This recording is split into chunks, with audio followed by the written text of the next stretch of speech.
I'm sure you know the question that inevitably comes up when you meet someone new. What do you do for a living?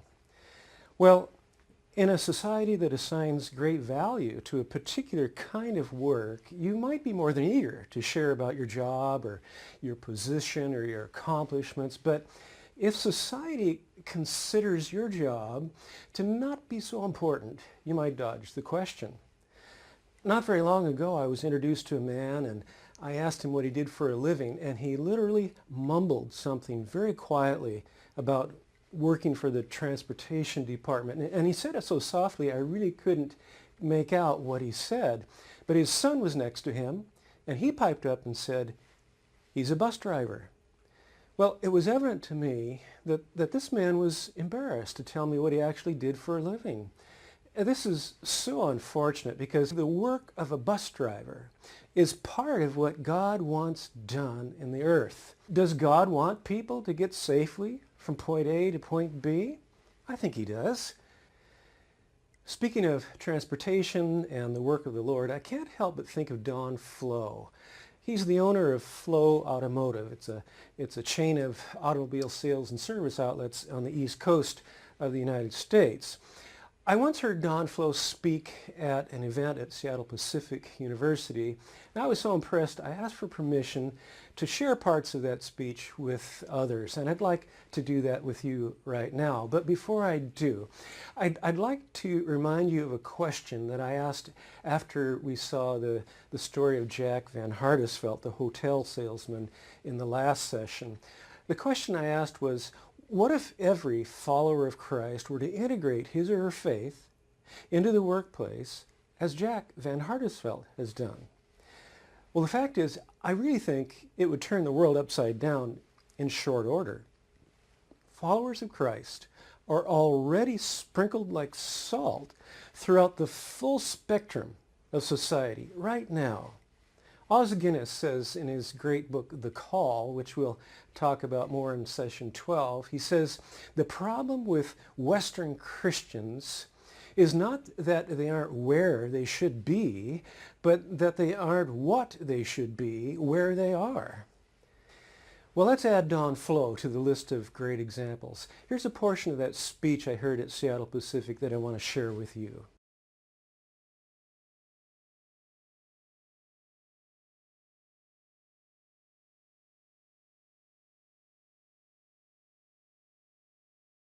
You know, it's interesting.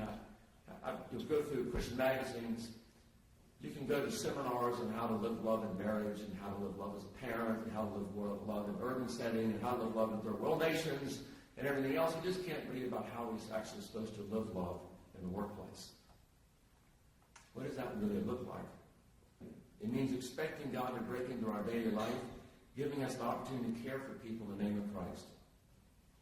And you know what? Here's the great thing. It doesn't make any difference where you are in your organizational structure to do that. You need to be the CEO. It means that we put relationships ahead of transactions, and then we relate to every customer like a valued friend. When we do this, we repersonalize the marketplace. Customers are not profit-maximizing opportunities. They are real people with real problems that we're serving. The first commitment is that customers are always assumed to be deserving of extraordinary personal service, even if they don't always prove to be so. For us to make this real, we must be a place that keeps our promises and always does what's right for the customer. We must treat every single person who walks in the showroom, the service lane, the parts department, the body shop, like a valued friend, like a guest in our home, regardless of their station in life. In our company, that means we have a number of unconditional commitments. We call them covenants we make with our customers. And we're willing to be held accountable to them, and we post them, and they cost us money if we don't pay them. For instance, in our service departments, we promise to fix your car right the first time. If we don't fix it right the first time, you don't have to pay for additional repairs on the car. If we don't fix it right the first time, we come out to your office or home, pick up your car, fix it, return it, no charge, fully detailed, and fill it up with gas. We promise to only call you with one repair, one cost. So we don't call back. One cost. If we misdiagnose it, that's our problem. We promise to fix your car right the first time, in the time promised. You don't fix in the time promised, we take a car out to where you live or work, because you shouldn't be inconvenienced. Because you know what? That's what friends would do for friends. They wouldn't inconvenience their life. As soon as you move from the context of seeing that person as a profit-maximizing opportunity and seeing that person as a friend, that fundamentally alters how you operate. I got this letter from this couple from New Jersey area who said, we think we went through a black hole and came to another planet.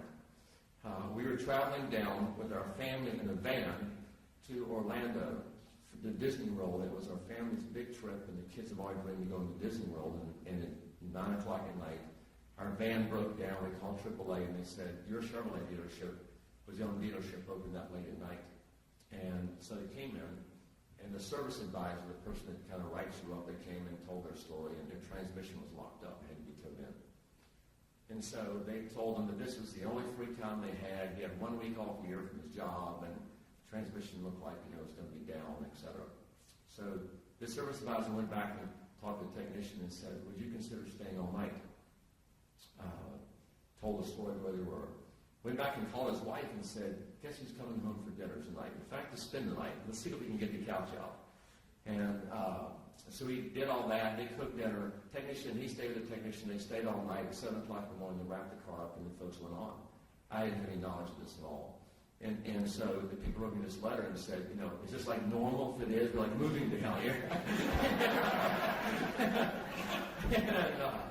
So I asked them, of course I went. We did a big celebration. We have this award called Extra Mile Award we do, and then recognize people for service and moments of truth, all that kind of stuff. And so he said, what caused you to do that? So, what we're supposed to do? A friend of mine, Dr. Al Arisman, is the editor of a magazine called Ethics. He interviewed Don Flo for that magazine and asked permission to share some of that interview with others. And I'd like you to hear what Al Arisman discovered about Don Flo in this interview. Don Flo said, we don't have the traditional run back and forth negotiating process. We have a pricing structure that's set. You don't have to be a tough negotiator or more educated to get a fair price. If you've got a PhD, or if you're a janitor, you'll pay the same price for the vehicle. We did a study and found that the people who typically paid the least for the cars were the most able to pay. The least able to pay paid the most. Well, for me, it was wrong to take advantage of the least able, a clear violation of the biblical mandate in the book of Proverbs.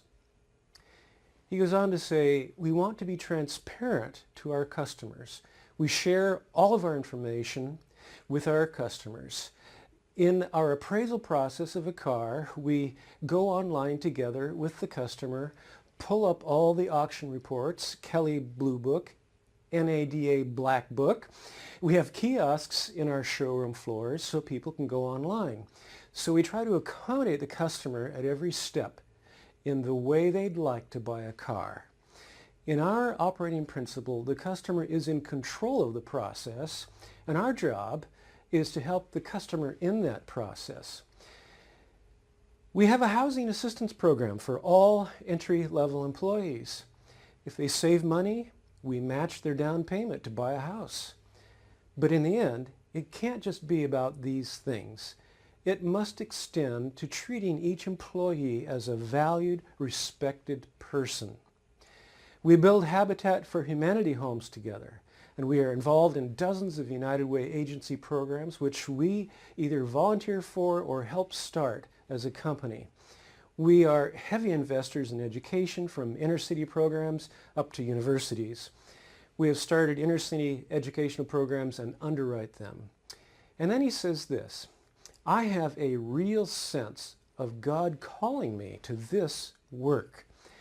After getting my undergraduate degree, I went to Regent College in Vancouver, BC for a year of Christian studies. I thought about an academic career, but doing what I am doing was as natural for me as a pastor being called to preach in the pulpit. I'm not talking about preaching to those who work for me, to customers or others. I'm not talking about favoring Christians who work here. I want to respect and value all people regardless of their beliefs. But I'm talking about living out the implications of what I believe. This is where my drive comes from. Living out the implications of what I believe. This is where my drive comes from. That's really it in a nutshell. Well, we've looked at some excellent examples of people who live out the implications of their faith in the world, like George Washington Carver and William Wilberforce and Gary Starkweather and John Beckett, Jack Van Hardesveld, and now Don Flo. They have seamlessly integrated the biblical worldview with their everyday work. And it might seem easy to see these great examples and think, wow, that all makes sense, but it takes a genius to do it, or at least a very gifted person to really integrate faith with work. But that isn't really so, and we have to bring it down to the level where we, as educators and our students, live. For example, how can a hairdresser see her work as the work of God? Well, to answer that question, I'd like to show you part of an interview I did a few years ago with Paul Stevens. He's the author of an excellent book on theology, which I recommend to you, called The Other 6 Days. Stevens wrote this book while he was a professor at Regent College in Vancouver, BC, where Don Flo attended. And that's where he was teaching when I caught up with him for this interview. Let's watch. Spirit of God and wisdom is given for all kinds of practical skills. God is pleased with that which we do for him. And really, in a sense, the whole idea of worship and work are so tied together. The same Hebrew word is translated both work and worship. Avodah, avodah. In a tremendous act of condescension, God has invited his creature to enter into his work. And so we're doing his work when we make electronic widgets. It's just wonderful to be grasped by this thought that the work of the Lord, or if you're Scottish, you say the work of the Lord, is not just, although it includes Bible teaching and evangelism. Very important. But it also includes all this fabrication, creation, and beautifying, and organizing, making things run, and maintaining, and chores. And we're actually doing his work. You know, I had a beauty salon worker once in one of my everyday life courses, and we all introduced ourselves in the beginning, and somebody said, I'm a doctor, and somebody was a teacher, and somebody's a pastor, and she said, I'm just a hairdresser. At the end of the course, she said, wow, I'm a hairdresser. I make people beautiful. The hairdresser in Paul Stevens' class experienced a fundamental paradigm shift. It was a critical paradigm shift. She realized that in making people beautiful, she could co-work with God. She could bring beauty into the world, and she began to see that as part of the work of God in the earth. She dealt with the old sacred-secular split, and she realized that she didn't have a secular job. She was doing the work of the Lord. Now, someone might ask, if hairdressers are doing the work of the Lord, who then are the ministers? Well, I'll let Professor Stevens answer that question. Our concept of pastoral ministry, for which we equip people here, and not all people here are going into pastoral ministry. We have doctors and teachers and lawyers and business people and etc. and artists as well. But the pastoral concept we have is really that the pastor will be an equipper. Not the representative minister, but the equipper. And that comes from Ephesians 4:11-12. And basically the text says that God has given, besides apostles and evangelists and prophets, he's given pastor teachers for the equipment of the saints for the work of the ministry. Who does the ministry? In the King James Version with the fatal comma, it looked like the pastor-teacher did it. But actually there's no comma in the original language. And in fact, it's the saints that do the ministry. The church is really a rhythm of gathering and dispersion. Just as the blood is gathered in the heart and lungs for oxygenation, cleansing, and then is pumped out to the tips of the fingers and tips of the toes and brings hormones and enzymes, nutrients, and in the process gets dirty and tired, has to come back to the heart and lungs for oxygenation and cleansing. So it's a constant gathering of the blood and dispersion.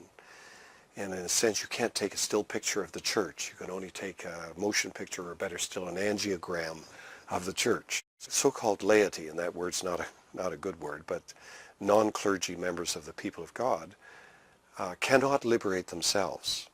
And the clergy cannot liberate themselves, because the clergy has an impossible task of embodying the whole ministry of the church in their own person.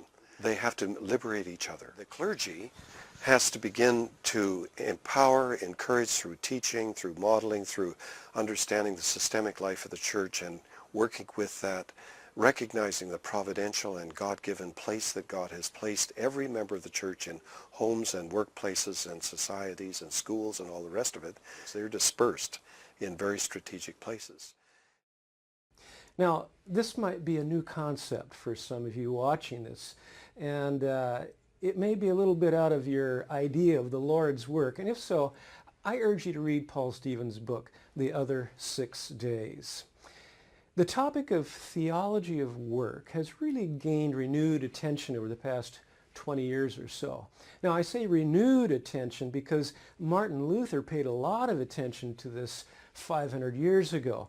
But more and more theologians and practitioners are writing and speaking again on this topic of theology of work. Many books are now being written on this subject. Now we need more books, and we need more theologians to speak out, because it's going to take some time for this subject to become standard fare in our Christian schools and our churches. Now, it once was standard fare, and I believe it really needs to be renewed as standard fare, not only in our churches, but certainly in our schools. And I'm hoping that everyone going through this course will help change this state of affairs. Well, about 65 years ago, Dorothy Sayers wrote a really powerful essay called Why Work? And in this essay, she said, "The church's approach to an intelligent carpenter is usually confined to exhorting him not to be drunk and disorderly in his leisure hours and to come to church on Sundays. What the church should be telling him is this, that the very first demand that his religion makes upon him is that he should make good tables." She continued, "Church, by all means, and decent forms of amusement certainly, but what use is all that if in the very center of his life and occupation he is insulting God with bad carpentry?" And she also said, "The greater part of the world's intelligent workers have become irreligious, or at least uninterested in religion. But is it astonishing? How can anyone remain interested in a religion which seems to have no concern with 9/10 of his life?" Now, my purpose in sharing all this about the church is not to be critical, but simply to underscore the reality of the situation that cries out for some serious reform. But I do have hope for the future, and that's why I'm teaching this course. Imagine a generation of students who, like George Washington Carver and Jack Van Hardesveld and the hairdresser in Paul Stevens' class, have dispensed with the sacred secular divide, and they're no longer encumbered by Gnostic dualism, and looking at the matter of holistic vocational education and seeing how everyday work fulfills the purposes of God for human beings. Christian schools can really bring extraordinary meaning to the whole question of work. Whether it's a public school that operates according to the ground rules of secularism as they do today, or even a Christian school that operates according to Gnostic dualism, one critical element is missing in both, and that's a holistic vision for vocation. While we can't do much about the situation in the public schools right now, we can do a great deal about the situation in Christian schools. I'd like to focus a bit more on how we can restore a holistic vision for vocation in the Christian schools, and how we can make that an integral part of the standard K-12 curriculum. And if this can be done, and be done effectively in Christian schools, we will really have something truly extraordinary to offer today's world. It's something that the public schools currently are not trying to offer, a biblically holistic vision for work. And if this course can be a catalyst to accomplish that, my prayers will be answered. First, bear in mind that a holistic approach to vocation, just as with a holistic approach to education in general, doesn't begin and end with academics. If you ask many principals today what success means for their school, especially in the public schools, they'll talk about the ability of all students to read at grade level, or they may talk about certain levels of attainment being reached on standardized test scores, tests that measure verbal and spatial abilities, and these are tests that universities look at when considering acceptance. Well, these tests are important. I won't deny that. But as I mentioned in the very first session of this course, the foundation of holistic education is not academics, it's virtue. Yet virtue is not included in the standardized tests. Virtue, however, what really was critically important to people like Noah Webster, who said that morals are the basis of government. And he said any educational system that limits instruction to the arts and sciences and rejects the aids of religion in forming the character of its citizens is essentially defective. But even for Webster and the founders of Harvard and Yale, the goal of education was not virtue, in and of itself anyway. Virtue was not the ultimate aim. It was a means to a bigger end. And that purpose was accomplished through human vocation. It was a holistic view of education that enabled the leaders of the integrationist movement in the 1600s to look beyond academics and even beyond virtue itself to the application of academics and virtue to the performance art, you might say, of human vocation.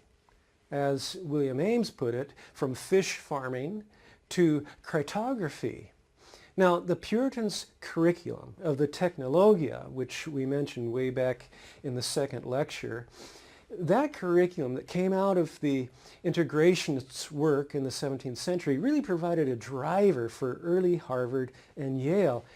It was a driver that viewed the arts and sciences as means to a greater end, means to the fulfillment of an end that involved the glorification of God in all the earth. Now this was a really grand vision that began with the idea of the whole, and it connected human vocation to that whole.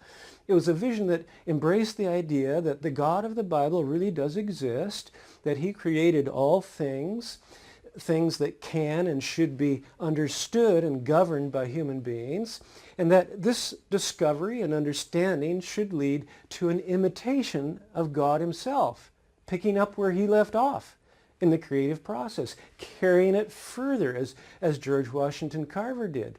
And in this imitation of God, glory would be returned back to him. Here is a circle of things. We see God initiating, human beings discovering, human beings imitating the Creator in the use of those things, and through that process, returning glory back to the first cause or to the first being. So this circle began and ended with God, and it provided the driver for education itself. This circle of knowledge, which William Ames called encyclopedia, is spelled out in Dr. David Scott's paper, A Vision of Veritas. William Ames believed that the first link of the circular chain was logic, and the last link was theology. And then between logic and theology were four other academics. They were identified by Ames as grammar, and he defined that as the art of speaking and writing well. And then there was rhetoric. He defined that as the art of speaking and writing ornately. And then there was math, and that was said to be the art of qualifying well. And then there was physics, the art of analyzing nature well. So the circle of knowledge, or the encyclopedia, was supported and surrounded by 6 disciplines, all leading to theology, which was the last link in the circular chain. And he defined that as the art of living well. This, in a nutshell, was the Puritan vision for education and for vocation. The purpose of education was to prepare people for living well, and vocation was a major part of living well. After all, it's what humans do for the majority of their waking hours. This is the vision that allowed the Puritans to speak of a man's shop as well as his chapel as holy ground. Now, as Dr. Scott notes in his paper, The Vision of Veritas, the Puritan idea of education provided, as he put it, a philosophical foundation for the working vocations, because humankind was created in the image of the divine artist. The vocations allow the human being to participate in the ongoing divine master plan of creation. Vocation functions spiritually as a kind of performance art, a participation in God's ongoing mission for creation.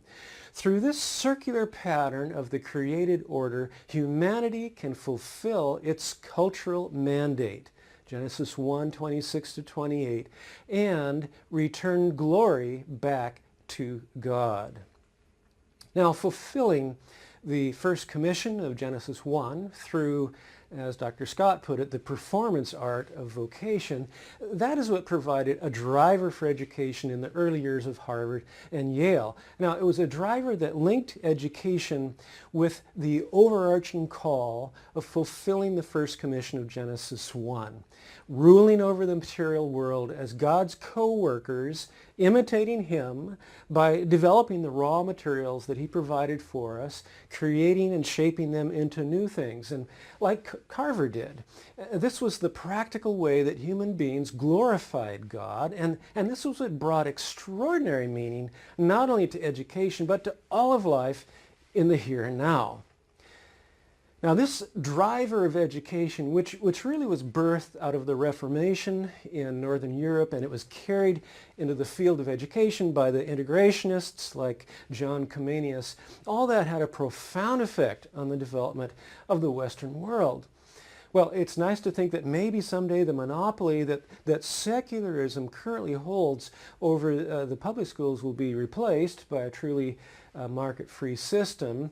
But until that day comes, I think we're going to have to focus in on how we can work toward restoring a holistic view of vocation to the Christian schools. Now, the problem, as I've said before, is not just atheism or humanism. Yes, those isms have led to the disappearance of the book and the vision of the whole and society at large. And this is a huge problem that really cries out for rectification. But the Gnostic dualism that tends to infect the Christian community has also contributed to the disappearance of the vision of the whole in our own schools. A return to a holistic vision for vocation is not going to happen by providing a lesson or two on the topic in a Bible class. It really is going to require a systemic approach to theology of vocation integrated throughout the K-12 curriculum. And this is what I want to propose to you in this session. Developing a systemic approach to restoring a holistic vision for vocation into the standardized curriculum of Christian schools. Now, when I use the term vocation, I want to say that I'm not just referring to what people do when they get through school to earn a paycheck. Vocation is also something people do in school. For students, their vocation for now is a calling to study. And study is work. It's often hard work. Well, let's come at this challenge of developing a systemic curriculum for theology of work by recalling the definition of work itself that I gave you many lectures ago. The definition went like this: work worth doing is any expenditure of energy, mental or physical, for pay or not, that rightly manages God's stuff and employs my God-given abilities to benefit others or prepares me to do so. Now, this definition broadens the concept of work to include the work of students, and it enables all of us to see that work worth doing also includes mowing the lawn on the weekend and washing the dishes after supper. Well, let's help the next generation to embrace the idea that work is not a curse. It isn't something God put in place after the fall as a punishment. Yes, as a result of sin in the world, our work is much harder. It can be toilsome now due to the effects of sin in the world, but work itself is something God gave Adam and Eve to do before the fall. To tend and keep the garden, to name the animals. These were mental and physical expenditures of energy prior to the fall that God asked Adam and Eve to do. Now, God works too, and if he works, it can't be a curse. The integrationists of the 17th century embraced a vision for vocation that really brought extraordinary meaning to ordinary work, whether it was making shoes or growing crops. Partly because they understood that the material world is not a place to escape, but it's a place to cultivate. And the ideas about work that grew out of the Reformation through such people as Martin Luther and John Calvin, those ideas resulted in what some historians have called the Protestant work ethic. Now, although it wasn't just the Protestants that had a biblical work ethic, the monasteries of the Middle Ages were really centers of great productivity and advancement even before the Reformation. But theology of work is no longer an integral part of the Christian school curriculum, whether it's Protestant or otherwise. I call it the missing curriculum. I wrote an article titled that in a homeschool magazine. If you'd like a copy of that, send me an email and I'll send you a copy. Now, if theology of work were to really be a part of the standard curriculum of a Christian school, you would find a scope and sequence for that subject in your school's curriculum guide. If it is in your curriculum guide, let me know about it. Please send me a copy. I'd love to see it. Well, I was the principal of a Christian school for 14 years. It never entered my mind that we ought to have a scope and sequence for theology of work in our K-12 curriculum guide. We did have a curriculum guide, and there was a scope and sequence for all kinds of things, but theology of work just wasn't there. In fact, I don't know of any published curriculum on the market today that really presents theology of work in a systematic way throughout the K-12 years. Now, some of you may be thinking, what exactly do you mean theology of work? And what specific concepts would you expect to be included in a scope and sequence in a curriculum guide? Well, those are good questions. I don't have a written example of a school curriculum guide to show you, and hopefully I will at some point as you work on this, but I can give you some help in developing a scope and sequence for your school, or at least for the grade and subject matter that you teach if you're not an administrator. Well, first, remember the good advice to begin with the end in mind. And with that in mind, I suggest that you consider what exactly it is that should go through the mind of an adult who has a well-developed theology of work. What are the signs of an adult who truly understands theology of work? Or you might say it this way, what exactly do we want adult workers of the future to know and practice with respect to theology of vocation? Well, once the end is clearly identified, then it's a matter of thinking through how those outcomes can be age-appropriately taught to the next generation. In other words, which concepts of theology of vocation should be taught at which grade levels? I'm of the opinion that to restore theology of work to the DNA of a Christian school, it will really require integrating that within the academic subjects that are already part of the school curriculum. That is, to integrate theology of work into such classes as history or social studies, science, math, and language arts, and to do this in such a way that it adds to the student's understanding of whatever academic subject they're talking about. Now let me be specific here and give you some examples. Why not include the life and work of George Washington Carver as part of a biology class in the 9th or 10th grade, or part of a unit of study on plants in the 4th grade? In such a way, Carver's holistic view of vocation can be discussed right in the context of a class dealing with plants.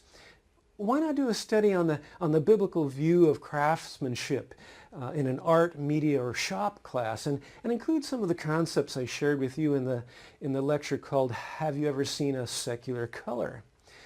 In a world history class, when ancient Greece is discussed, that would be a very fitting time to introduce Platonism and the lingering problem of Gnostic dualism and how it affects the view that many Christians have with respect to work in the material world.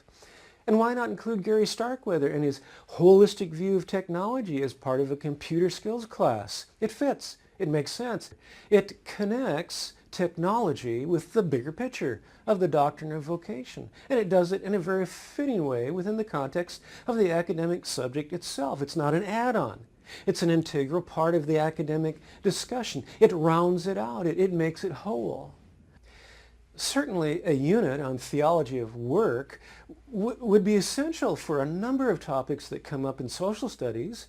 For example, the role of business in alleviating poverty in developing countries. That would be a great opportunity for integrating a holistic view of work.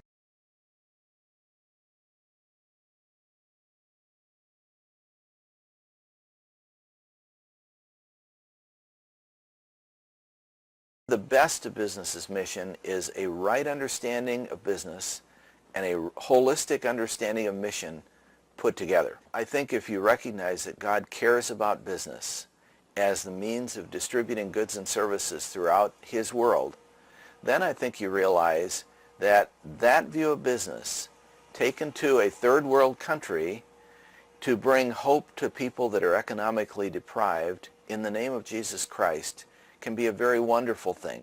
I spent some time last summer in the Central African Republic where 2/3 of the people live on less than $1 a day, and there are no jobs to be had.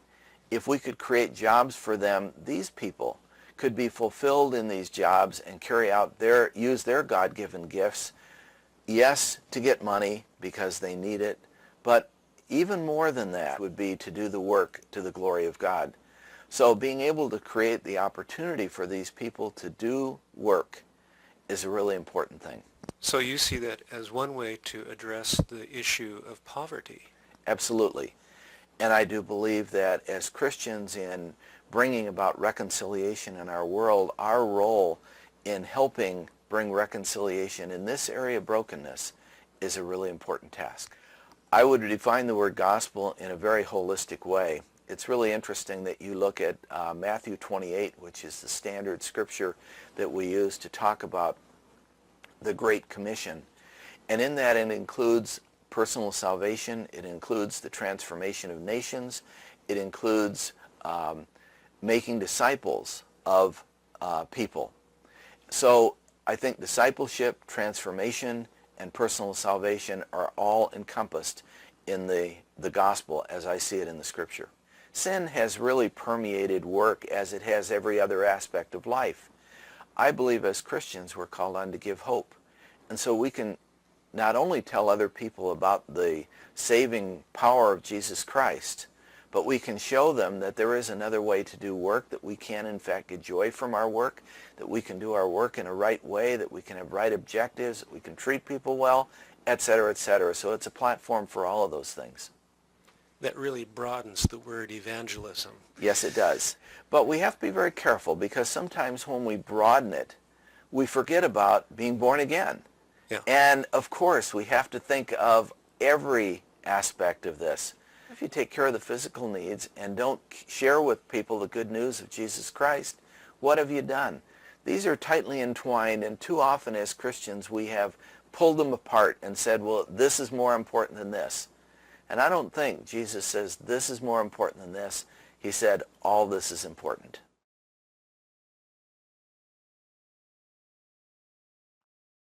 I believe that anyone's theology of work is understanding how what they do advances the kingdom of God here on earth. And business, I believe, does that in two ways. First of all, it contributes to the economic well-being of communities around the world, which allows everyone to use their God-given gifts and talents. And secondly, as the sole source of wealth creation in the world, it enables every other social, civic, and even spiritual institution to exist. So think about it for a minute. Business is the only source of wealth creation in the world, big and small businesses of all types. Every other institution, from governments, they don't create wealth. All their wealth comes from taxpayers.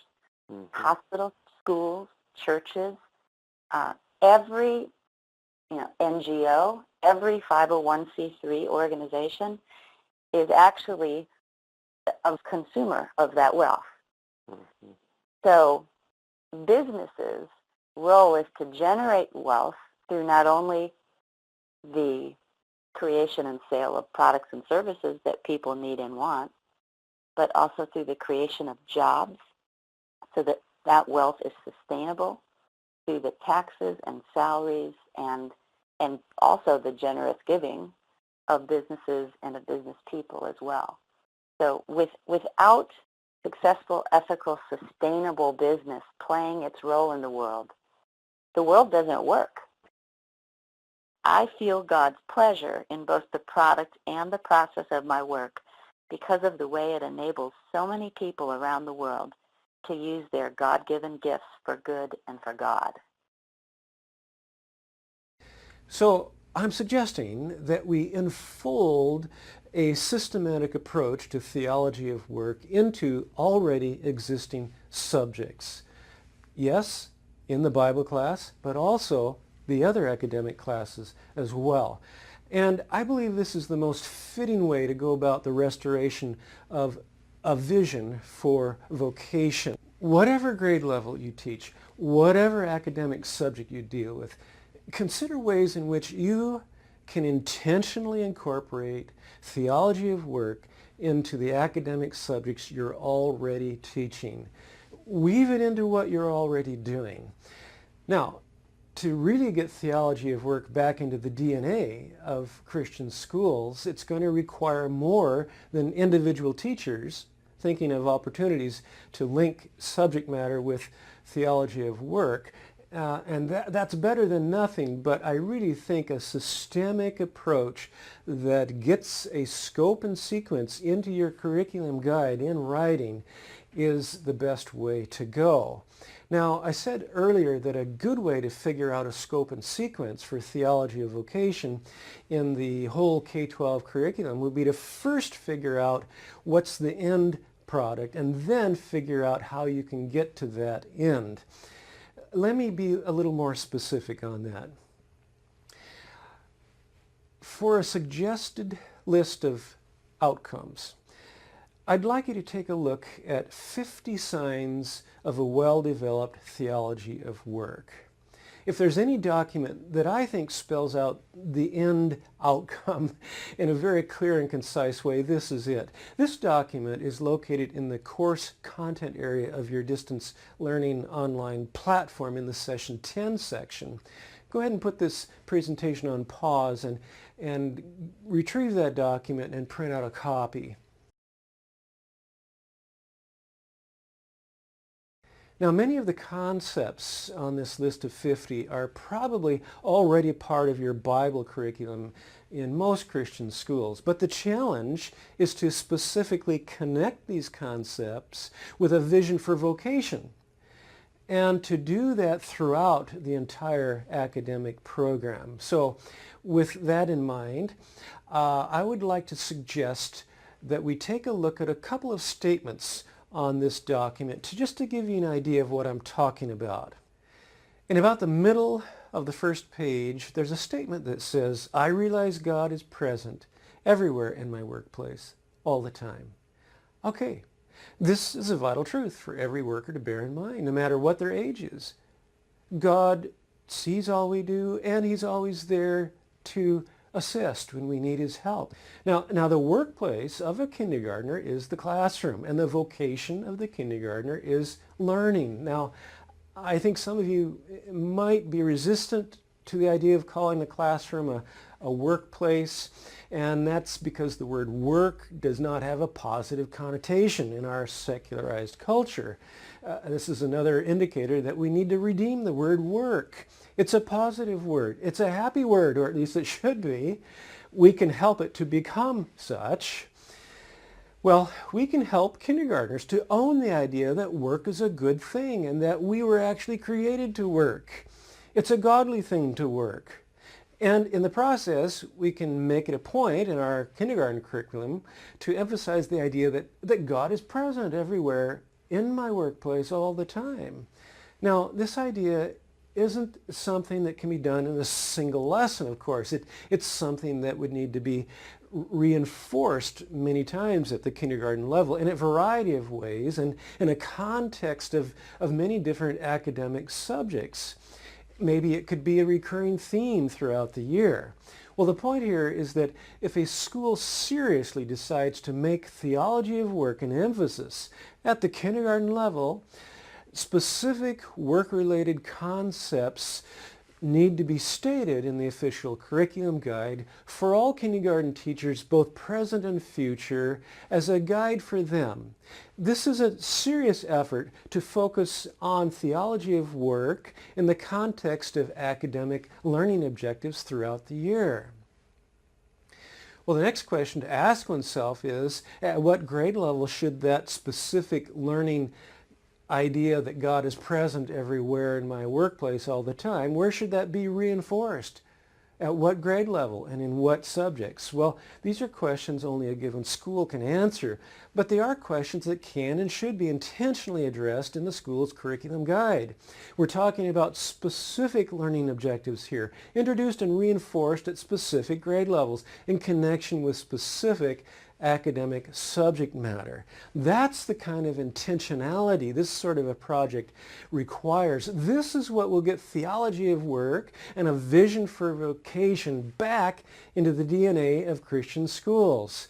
We need to get it in print, into writing, and if necessary, chisel it into stone, so to speak, where it's hard to remove. Well, putting together a well-thought-out scope and sequence for theology of work in a K-12 curriculum is a project that really could take a number of years on the part of a school staff. Let's take a look at another statement on the list of 50 signs of a well-developed theology of work. A little lower on page 1 of the list of 50 signs, there's a statement that says, "I realize that to accomplish His purpose in the earth, God works through the work that I do, and He is able to be glorified in the process." So the questions are, at what grade level should this particular work concept be introduced, and at what specific grades should it be reinforced? And how can this idea be integrated into a variety of academic topics? This is the sort of decision-making process that I believe is really, really important for a well-constructed curriculum guide. Now, if putting together a scope and sequence for theology of work in the K-12 curriculum of your school, it really isn't within your power because you're not an administrator, the next best alternative is to consider how theology of work can be incorporated into your own teaching responsibilities at whatever grade level you're working with and whatever academic subjects you're dealing with.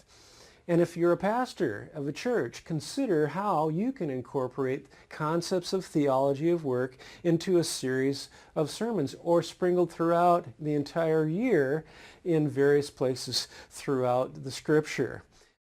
Now, one of the requirements for this course is to teach a lesson to either your students or your peers or perhaps to the parents of your students, a lesson that incorporates at least one element of theology of work with whatever academic subject you're dealing with on a regular basis. For this, you will use the resources that are required for this course, namely the God's Pleasure at Work book and the Difference One Life Can Make. These are two books with DVDs from which you can draw ideas for teaching others. Now, after you teach your lesson, send me the outline of your lesson plan along with a 1 or 2 page summary of how it went and email it to me at overman@biblicalworldview.com. Now, no matter what grade level you work with, there's something in these resources that can be integrated into an academic lesson, and it can be adjusted to the age-appropriate level of your students.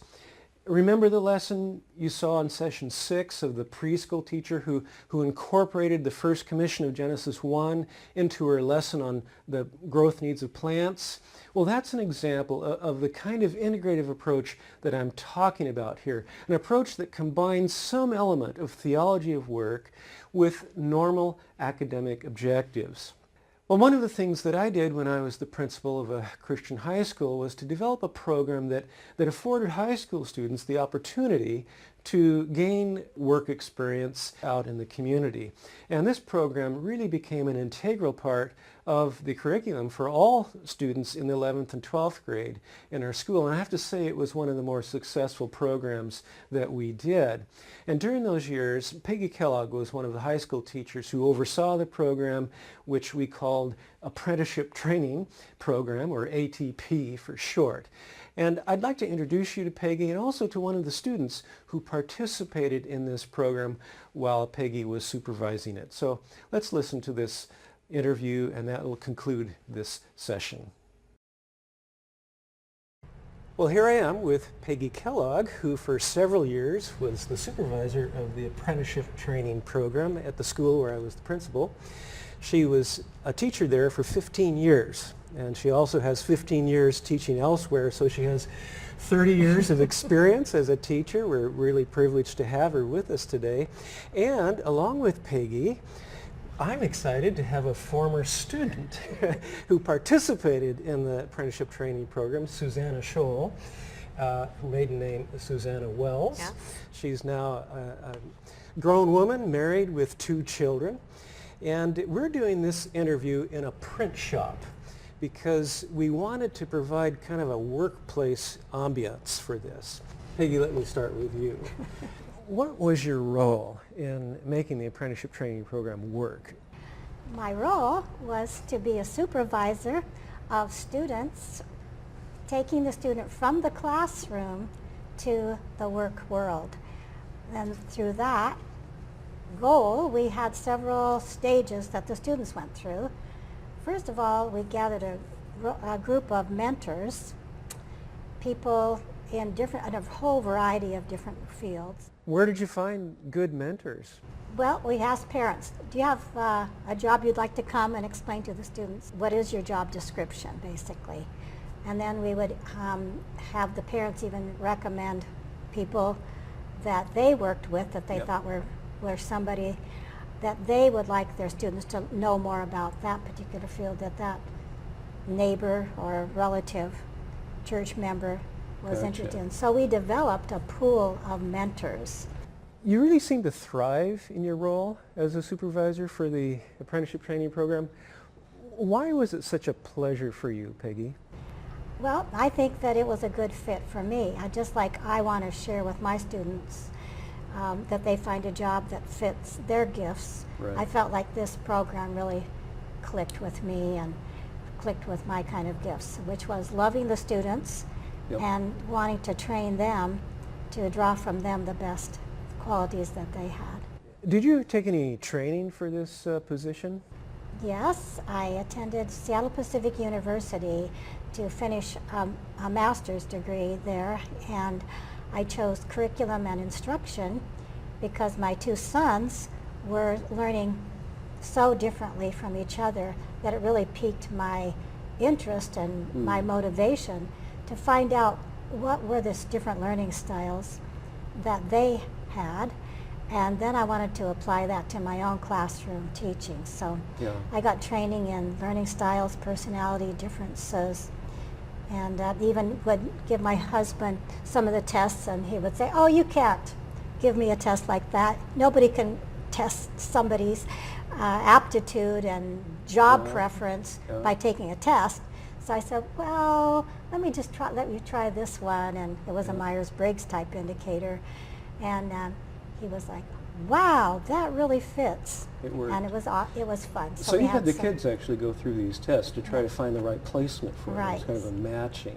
Susanna, where did you work? What sorts of things did you do? Tell us about your experience. I actually had 2 different placements over the course of the program. One of them was in a travel agency, and the other one was with a jeweler. So I would say that the travel agency was a good fit around just kind of office administrative skills. Fits well with my analytics. Yeah. I was able to get kind of exposure to a computer in the work world for the first time for booking travel, and really just worked. I had a primary mentor, but was at the direction of the 5 different people in the travel agency, would do and assemble things for different tour packages, anything that they asked. So you're actually helping to set up tours? Oh, I was, or not setting up the tours per se with the people that they were working with, but really pulling together the materials that would be used on a tour. Sure. So Gotcha. had Pretty that responsible job. I think it was, yeah, for a 16, 17-year-old. Yeah. Tell us about your next apprenticeship. So I had the opportunity to apprentice with a jeweler, which I am not an artist type person, but I definitely have an appreciation for gemstones and, you know, nice, pretty things like Diamonds any and woman, things like that, diamonds, right. rubies. And so really had an opportunity to work with the jeweler one-on-one to learn so much. And being an inquisitive person, I probably drove him crazy asking so many questions, but had a really great What an opportunity. opportunity. Did you actually make rings? I did actually make rings and made different jewelry and learned the process end to end. It was, Did you enjoy it? I enjoyed it. That's great. It may not have been my strength, played to my strengths, but it was definitely something that stretched me, and I enjoyed it. Was the apprenticeship training program a requirement for graduation, Peggy? It was. Were the students graded? The students were graded. And did the mentors have any part in the evaluation of the students too? Their mentor had a timesheet that they would initial for the student. The student would put, you know, when they arrived, when they left, that kind of thing, and then what their job responsibilities were. Did they have to keep a log or write papers? They kept a journal each time, and then that journal went together in a final paper that they put together for part of their grade. Okay. So we graded them on that paper. Their recommendation, I guess you would say, from their employer, Yes. quote unquote. Right. They weren't getting paid for the job, but their employer would say, yes, this person has, you know, made an impact in our company.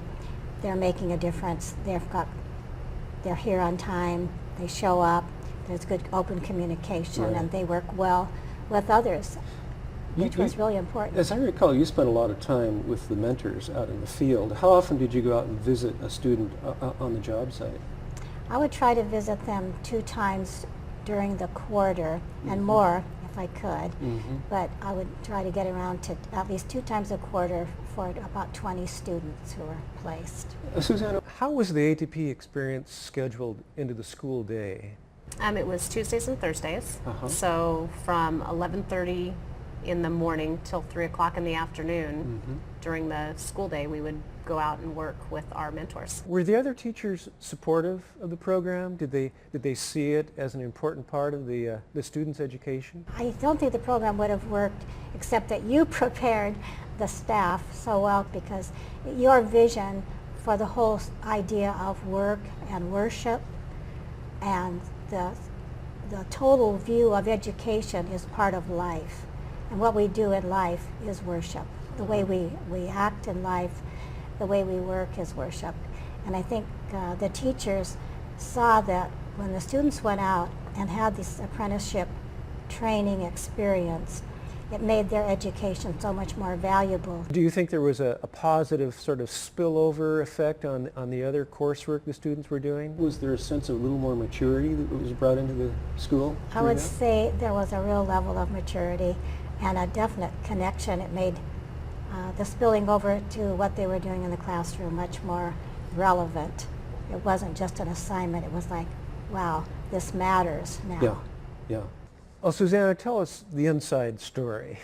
What did the students really think of the program? That's a dangerous question, but I'll ask it. I don't recall anyone ever complaining, That's good. which says something. And I think that honestly, we were out from under the watchful eye of teachers and parents. Mm-hmm. It was as though we're kind of transitioning into adulthood, Yep. being entrusted with a responsibility, Trusted, yes. being accountable to people outside of our core network and not family or familiar Yep. people, but some, mentors in the workplace. Yep. And I really believe that the students rose to the occasion and performed as to what was expected from them. They did. We were very proud of our students, and that was a real blessing for all of us to see. When the guest employers came to speak to the students when they were 11th graders, and they talked to the kids about what they did and their job entailed, and what sort of mentors came in to speak, and what sort of jobs did the students have? We had nurses, doctors, lawyers, construction, carpentry, fishermen who would fish in Alaska could come and share. Let's see. Computer We had technology electricians. people? Yes, we had a technology person. We had a gentleman who ran quite a large company, and he, in fact, took some of our students with him to show him his work site. A field trip. And a field Yeah. trip there, yes. So the students had a And pretty good idea of what the possibilities were for their They had a large mentorship. pool, I think, of choices, Yeah, really. yeah. They did. Yeah. What did your fellow students do? One of my friends was in an architectural firm, others in construction, so different office environments, entrepreneurial, car mechanic. As I recall, we had someone in a law office who was interested in law. All kinds of jobs. Quite a variety. It was surprising to me when I would go to the field to visit the students to see the kinds of trust that they were given for the different levels of work. It was really exciting. Yeah. You mentioned the word trust again. That was huge for this. Were the parents involved in the process at all? I think the parents were vital to the whole program. I think the thing that I think made the program so successful is because we had the administration, we had teachers, we had the parents, all on the same page. Yeah. I think they were excited about the program and really supportive of it. So yes, they were involved. Susanna, looking back, are there any particular things about your experience with the apprenticeship training program that carried through to your later life? I think that the character development aspect of it, there's a definite honor to authority. And when you're given direction, when your boss says jump, you say how high. And that's the expectation. Sure. And to take initiative and to really look around you and see and learn whatever you can, and to build your skill set really and make the most out of the job that you're in at the time. Yes. And I really think that we considered ourselves, and maybe this is more in hindsight, but we truly were ambassadors for the school, You were. for the program, Yep. for Christ Yes. out in the work field. Yes. And it wasn't necessarily that we were working in Christian environments either. No, no, not at all. right. Yeah. Did Peggy train you at all in writing a resume, and did you have to go through a job interview process? We wrote resumes on more than one occasion, and they continued to grow as we got exposure to more things, so that was a plus. Yeah. We did mock interviews as students with one another, and we then went out to the different mentors and actually had a sit-down interview Yes. and exchange to determine right fit. And I think one of the things that I've learned over my course of working and starting in that program is, with the individual skills and the needs of the company, looking to find a win-win. Yep. So in the interview process, even now as a boss, when I am interviewing somebody, it's really a courtship, if you will, of finding a Sure. win-win and not just landing a job for the sake of a job, Yeah. but a win for the individual and a win for the company. Absolutely. Well, to learn that skill at such an early age is incredibly valuable. Now, the ATP experience wasn't a career placement program, but did any of the students actually end up following a career path that they started in the ATP program? The one student that really stands out to me is a young man who, as a student, was not really confident and maybe a little bit directionless, but he was more of an introvert, and when he got into the field with a mentor who was into computers, he blossomed. Absolutely blossomed. Yeah, I know who you're talking about. Yes, and it was so rewarding to see this kind of bright light come into his future, and he's at that job today. He's still with that company. Peggy, what was the school really trying to accomplish through the apprenticeship training program? How did the ATP experience really fit with our Christian philosophy of education, or what really justified all the time and expense and effort that went into it? Were there any particular biblical values we were really seeking to reinforce or practice? The school philosophy was that work is worship. And so what does the student get to do? But actually, yes, they do their homework, and that's worship. And they do their studies, but to look at all of their life as a gift from the Lord and a way to honor Him. So it was really exciting to let them take it then to the next level and get out as a student where they have the protection, I would say, of a covering from the school and the mentorship program. They have the protection there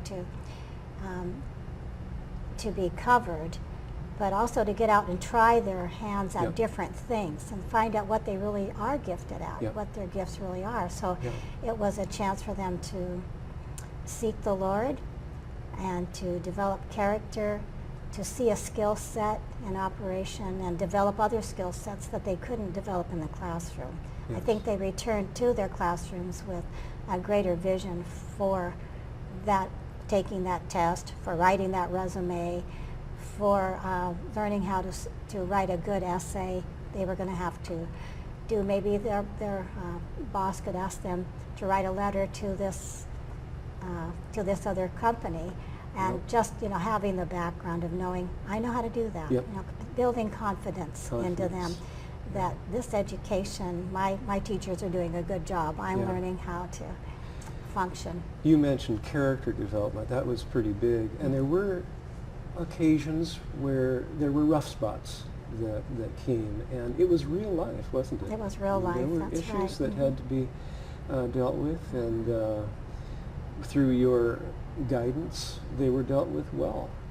It was a great experience. Well, in conclusion, Peggy, let me ask, is there anything that you would do differently if you had a chance to do it over again?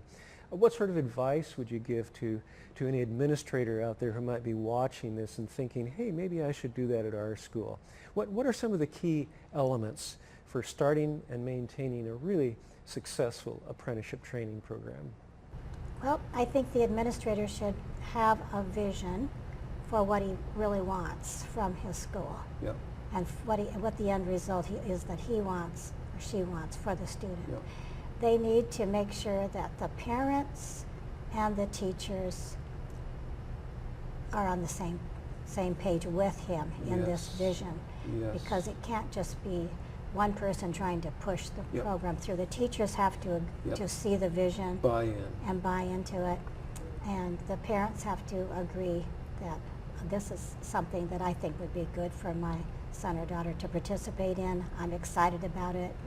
I want to support it, because the parents in many cases had to provide transportation. If the student didn't drive, didn't have access to a car, then the parent would have to be the one to help the student at least work that out. But they loved the program too, didn't they? They did. Were very, very supportive of it. And many of them ended up being mentors. Like I had one gentleman who was an electrician, and he said, find me a young person who would like to work with me as an electrician. I can make a difference for them, because this is such a great job. He loved his job and wanted someone that he could pass his trade skills on to. And so that's just one example of. It was a real community effort. It was. But many of the mentors had no connection with the school at all. They were people that came our way or we heard about, or someone had an interest in working for that person? I think that was a real plus for the program too, was for students to be able to see that other people are excited about what they're doing and willing to invest in them. And then that gave them a chance too to prove their character with other people. And to live out the implications of their faith as well. That's exactly right. From a student's perspective, do you have anything to add? What would you put into the program? I think what I would add to the program is at the beginning level set around business as a whole, and maybe kind of stepping back and taking a 30,000-foot view of how the business world works. Yes. So types of companies, whether it's a sole proprietorship, a limited liability, a corporation, the difference between a publicly held company and a privately held company, and really transfer that knowledge into the student to understand that if I am working with a sole proprietor as my mentor, I am really contributing to the bottom line for that company. And if it's a corporation that is publicly traded, then it's really an investment that is a payback to the shareholder. Sure. To really kind of give that business perspective. Yes, very good, Susanna. Thank you.